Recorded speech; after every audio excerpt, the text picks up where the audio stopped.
5. Natural cures seniors should stop believing. The studies are clear. If you're over 60 and you've spent money in the last year on any of the 5 natural remedies I'm about to name, the research says you've been wasting it. Possibly worse than wasting it. These aren't fringe products. These are the 5 most heavily promoted senior health remedies on Facebook, in wellness emails, on TikTok, and across the natural health publishing world. Combined, they generate roughly $4 billion in annual sales in the United States alone. Most of that money comes from adults over 60. The studies on these 5 remedies aren't ambiguous. They aren't mixed. They aren't, "we need more research." They are, in the language scientists use when something has been thoroughly tested and definitively answered, clear. And the answer is that 4 of these 5 do essentially nothing for the conditions they're sold to treat. And the 5th actively causes harm in the population it targets most aggressively. I'm going to name all 5, walk through the actual evidence, explain why the marketing survives despite the studies, and tell you exactly what to do if any of them are currently on your kitchen counter or in your medicine cabinet. Stay with me, because by the end of this video, you'll save somewhere between $200 and $2,000 per year and avoid genuine health risks that the wellness industry doesn't disclose. Before we open the list, you need to understand something about why these remedies persist, despite clear evidence against them.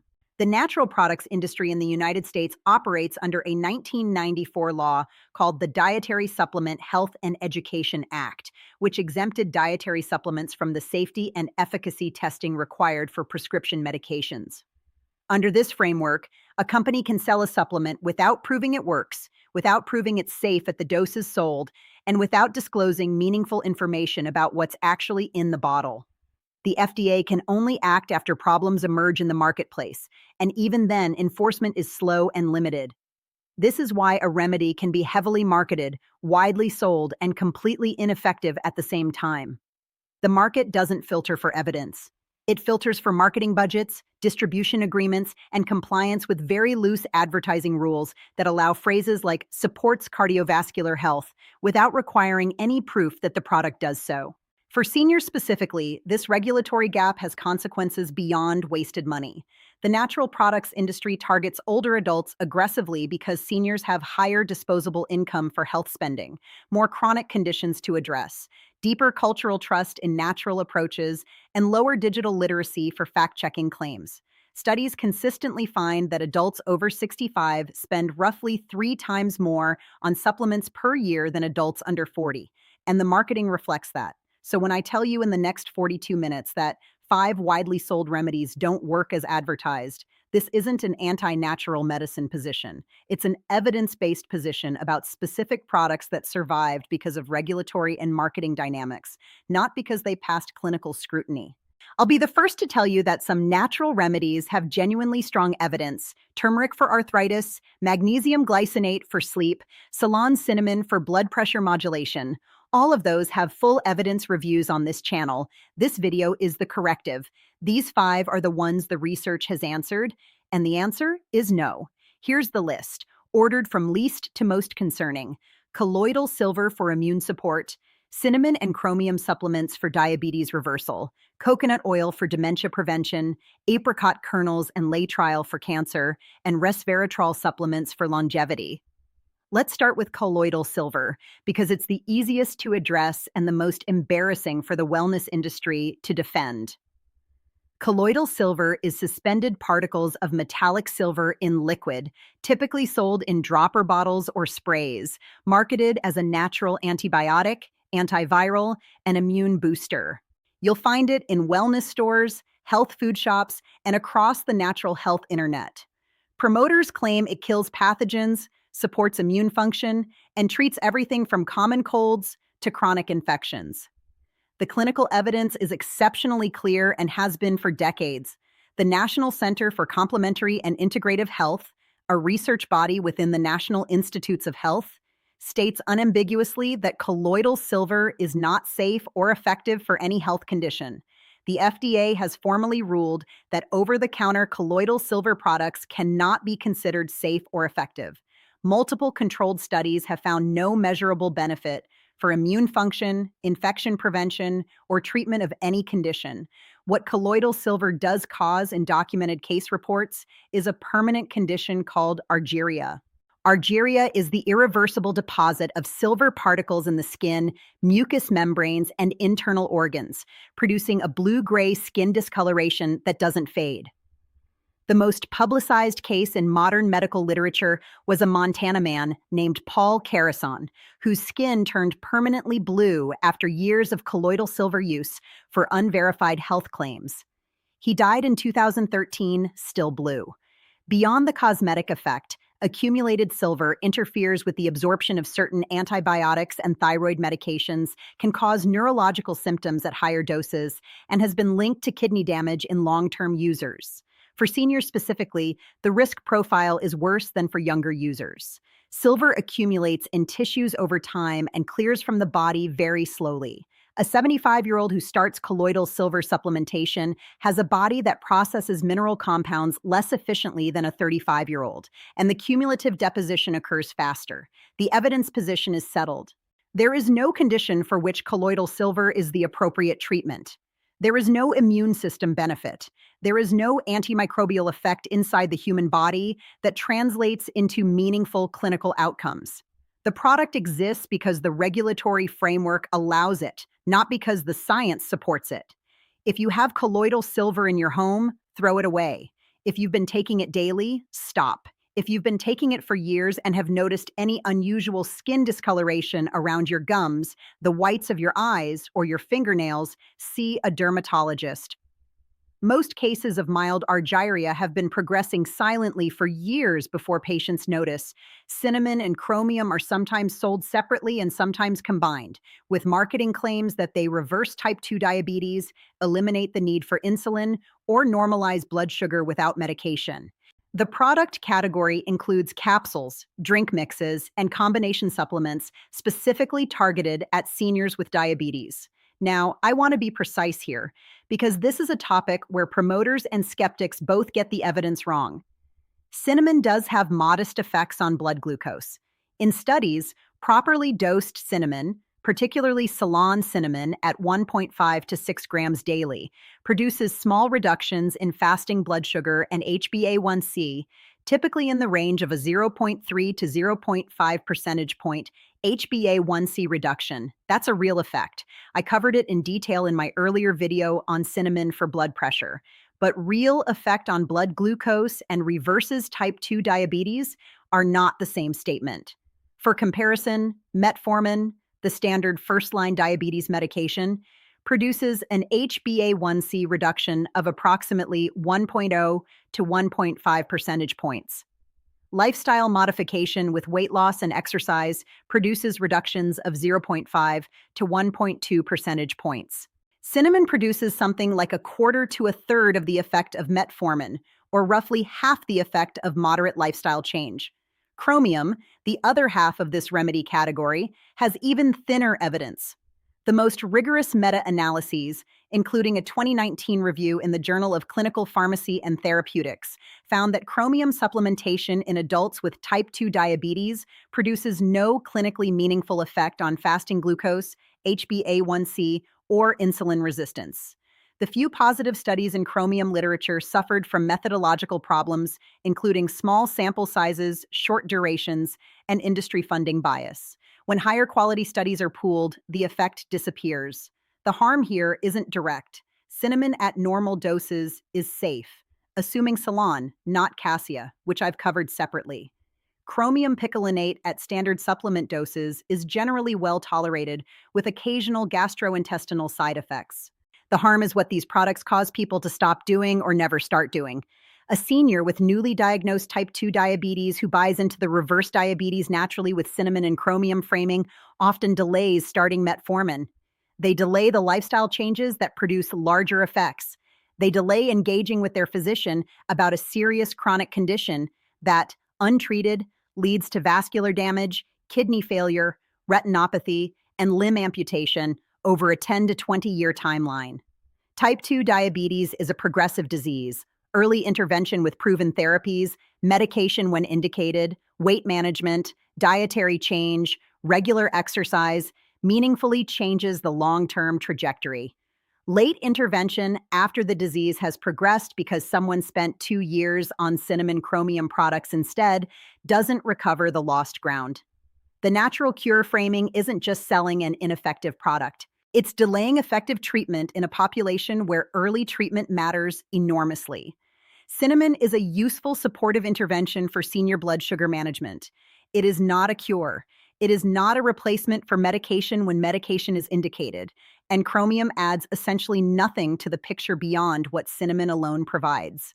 Let me pause for 30 seconds before we get to the third remedy, because what comes next is the one most viewers will have personal experience with. If this kind of evidence review is what you've been looking for, what works, what doesn't, what's marketed despite the studies, the subscribe button below is how the next videos reach you. Next week, I'm covering the truth about vitamin D supplementation in seniors, which has been overpromoted in some areas and underdiscussed in others.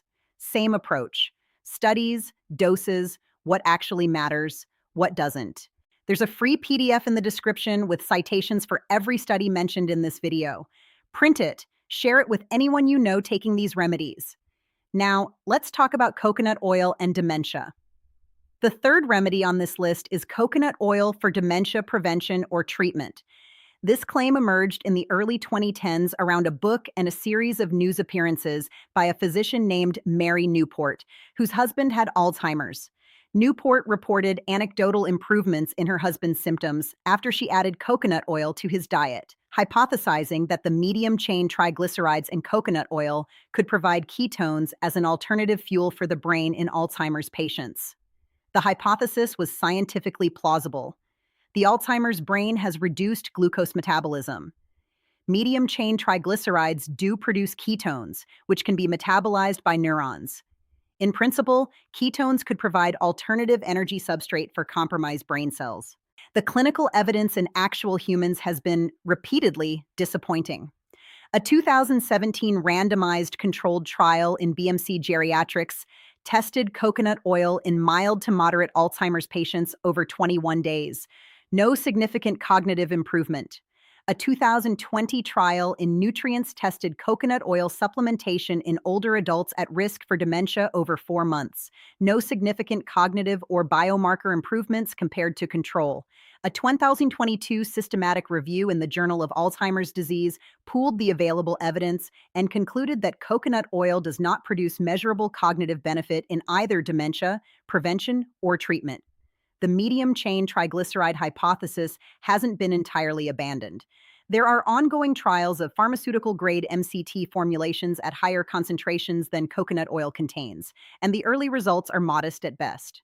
But coconut oil specifically, the kind you buy at the grocery store and add to your morning coffee, does not have the MCT concentration or composition that the most generous interpretation of the hypothesis would require. Coconut oil is also not nutritionally benign. It contains roughly 90% saturated fat, the highest concentration of any commonly consumed oil.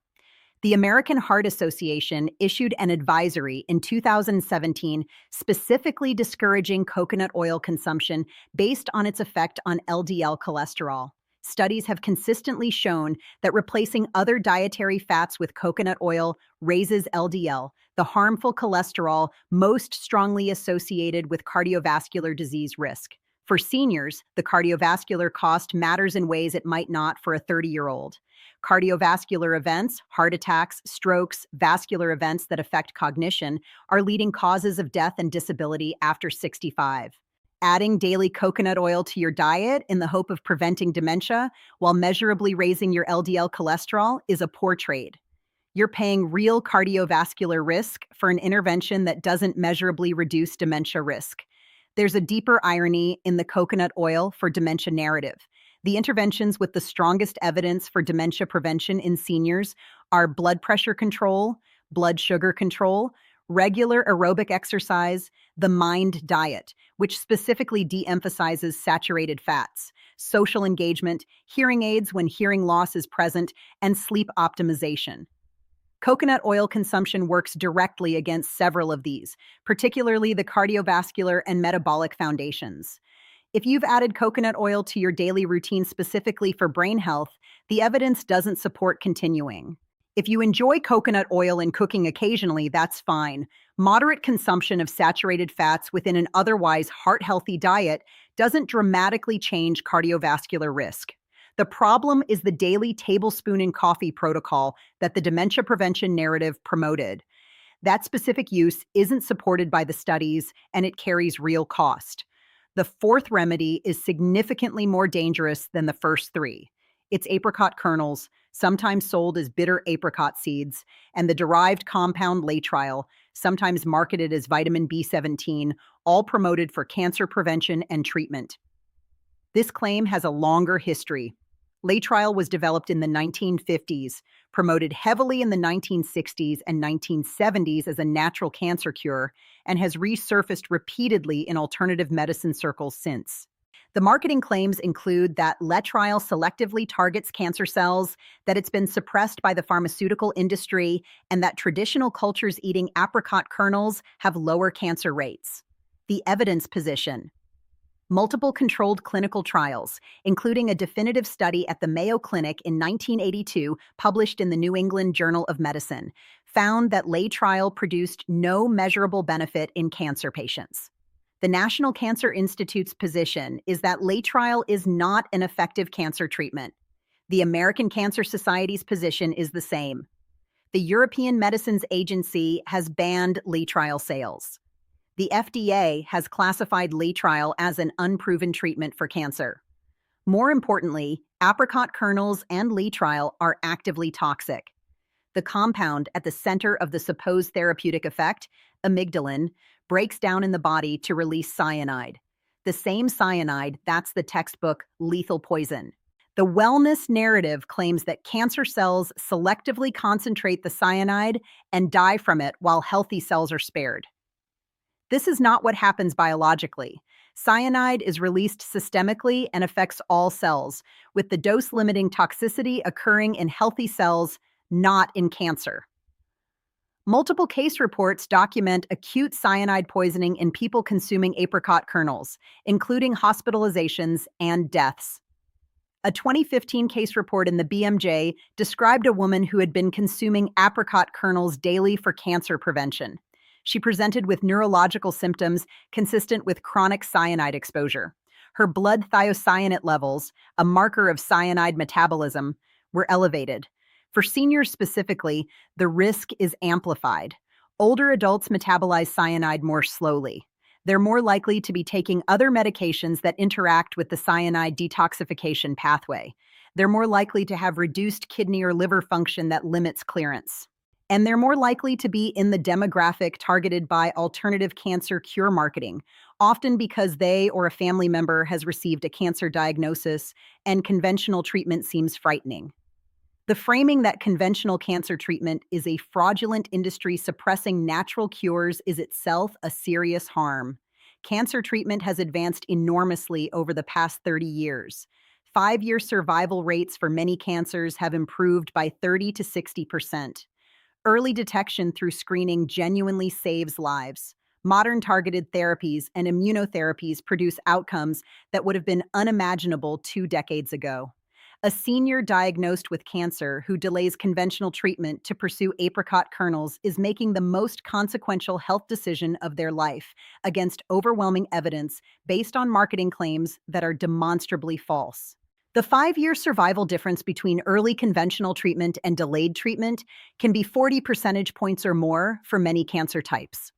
If anyone you love has cancer and is considering apricot kernels or laetrile, the most important thing I can ask is that they have a conversation with their oncologist before making the decision. Oncologists are not the enemies that alternative medicine framing makes them. They are the people who have spent careers learning what genuinely works against cancer and what doesn't. Apricot kernels and laetrile are in the second category. The studies have been done. The answer is settled. And the harm of pursuing them instead of conventional care is measurable in lives. The fifth remedy is Resveratrol supplements, marketed as the longevity molecule, the anti-aging compound, and the secret behind the so-called French paradox. This is the most interesting case on the list because the basic science is real. Resveratrol is a compound found in red wine, grapes, peanuts, and certain berries. In laboratory studies on yeast, worms, fruit flies, and mice, resveratrol activates a class of enzymes called sirtuins that are involved in cellular aging pathways. Animals fed high resveratrol diets in some studies showed extended lifespan and improved metabolic markers. The leap from these laboratory findings to commercial supplements was rapid. Resveratrol became a billion-dollar supplement category in the 2010s, marketed primarily to adults over 50 with claims of anti-aging, cardiovascular protection, cognitive support, and metabolic improvement. The human evidence has not supported the marketing. Multiple human clinical trials testing resveratrol supplementation at various doses have produced disappointing results. A 2015 study published in the journal Hepatology tested high-dose resveratrol in older adults with non-alcoholic fatty liver disease, a condition where the laboratory evidence was strongest. No significant improvement compared to placebo. A 2017 trial in adults with mild cognitive impairment found no significant cognitive benefit from resveratrol supplementation over 12 months. A 2021 systematic review in Aging Cell pooled the available human evidence and concluded that resveratrol supplementation does not produce the longevity, cognitive, or metabolic benefits suggested by animal studies. The bioavailability problem explains most of the gap. Oral resveratrol is poorly absorbed in humans. The compound is rapidly metabolized in the liver, and blood concentrations after standard supplement doses are far below the levels that produced effects in laboratory studies. To approximate the dose used in successful animal studies, a human would need to consume the equivalent of hundreds of bottles of red wine daily. Biologically impossible. The French paradox marketing claim that French people have lower cardiovascular disease rates because of red wine consumption has itself been substantially revised. More careful analysis has found that the French cardiovascular advantage is more attributable to dietary patterns, exercise, smoking rates, and statistical methodology differences than to red wine specifically. Resveratrol in red wine concentrations is far too low to produce any of the effects suggested by laboratory studies. For seniors specifically, the harm of resveratrol supplements is primarily financial. A daily dose of branded resveratrol supplements runs $30 to $60 per month. Annually, that's $360 to $720 for a product the rigorous human evidence shows has essentially no measurable benefit. Multiplied across the millions of seniors taking it, the wasted spending is substantial. Money that could be directed toward interventions with stronger evidence. There is a secondary concern. Resveratrol has mild antiplatelet effects, similar to other plant compounds we've discussed in other videos. Combined with prescription blood thinners or daily aspirin, it can modestly increase bleeding risk. For seniors on warfarin or apixaban or daily aspirin, a large fraction of the population over 65, the combination isn't ideal, even setting aside the lack of efficacy.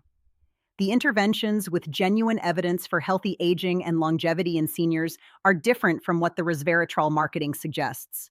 They are regular aerobic and resistance exercise, Mediterranean dietary pattern, social engagement and purpose, sleep quality, blood pressure, and blood sugar management, and not smoking. Resveratrol supplementation isn't on the list because the human studies haven't placed it there. If you've been taking resveratrol supplements, you can stop without missing any documented benefit. Whatever you save monthly is more usefully spent on a gym membership, a Mediterranean-style grocery budget, or a hearing aid if your hearing has declined, all of which have stronger evidence for healthy aging than any supplement on the market. Let me bring this together with the framework you should carry forward beyond these 5 specific remedies. The 5 we covered today share a common pattern that you can apply to any natural remedy claim you encounter going forward. First, there's a basic science finding that's real. Silver kills bacteria in petri dishes, cinnamon affects glucose pathways, MCTs produce ketones, plant compounds affect enzyme activity. Second, there's a marketing leap from basic science to clinical claim that the human evidence doesn't support. Third, there's a regulatory environment that allows the product to be sold without proof. Fourth, there's a target demographic typically seniors with health anxiety, disposable income, and cultural trust in natural approaches. And fifth, there's an industry built on advertising budgets rather than research budgets, sustaining itself through promotion despite negative or absent clinical evidence. When you encounter a new natural remedy claim, run through the same checklist that I use to evaluate these five. What does the basic science actually say, and is it being misrepresented? What do the human clinical trials show? Not the laboratory studies, not the anecdotes, but the controlled trials in actual humans. Is there a meta-analysis or systematic review on the topic, and what does it conclude? Who funded the studies that support the claim, and were there independent studies that found different results? Does the proposed mechanism make sense, or does it require ignoring basic pharmacokinetics like absorption and metabolism? This framework won't protect you from every marketing claim, but it will protect you from most of them. The 5 remedies we covered today all fail at least 3 of these tests. Many more would. The honest position is this: some natural remedies have genuinely strong evidence in seniors. Turmeric for arthritis, magnesium glycinate for sleep, Ceylon cinnamon for blood sugar and blood pressure modulation, ginger for inflammation, omega-3 fish oil for cardiovascular health in specific populations. All of these have been reviewed on this channel based on the actual evidence. They're modest interventions with real, replicable effects at specific doses in specific forms. Other natural remedies don't have that evidence. Colloidal silver, cinnamon and chromium for diabetes reversal, coconut oil for dementia, apricot kernels for cancer, resveratrol for longevity. These don't pass clinical scrutiny. The wellness industry sells them anyway because the regulatory environment allows it, and the marketing works on the demographic that buys them. Your job as an informed senior is to know the difference. The studies are clear, even when the marketing isn't. I'll put the citations for all the studies referenced in this video in a free PDF in the description. There are 34 of them. Take it to your next appointment if you've been using any of these products. Show your pharmacist, show your physician. Make decisions together based on what the research actually says, not what the labels claim. Next week, the truth about vitamin D supplementation in seniors, which has been simultaneously overpromoted in some areas and genuinely under-recognized in others, and which has more nuance than either side of the debate admits. If this was useful, share it with one person over 60 who has any of these 5 products on their kitchen counter or in their medicine cabinet. The colloidal silver bottle is the most urgent. The apricot kernels are the most dangerous. The others are wasting their money, and the money could go toward interventions that genuinely matter for their health.